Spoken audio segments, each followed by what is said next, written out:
അപ്പോൾ ആദ്യത്തെ മോൻ ഉണ്ടായിപ്പോൾ ദേവയാനി കേട്ടു, എന്ത് ശർമ്മിഷ്ഠയ്ക്ക് മകൻ ഉണ്ടായോ?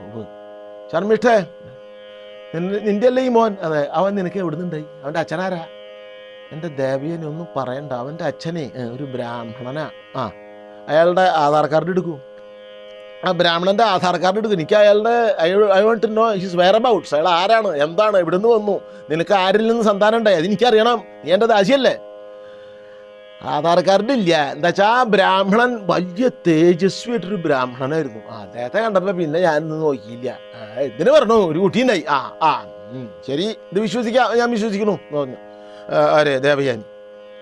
അപ്പോൾ ഒരു കുട്ടി ഉണ്ടായിട്ടുള്ളൂ. ക്രമത്തിൽ 2 കുട്ടി കൂടി ഉണ്ടായി, 3 കുട്ടികളുണ്ടായി ശർമ്മിഷ്ഠയിലെ. ദ്രുഹ്യു, അനുദ്രുഹ്യു, പൂരു.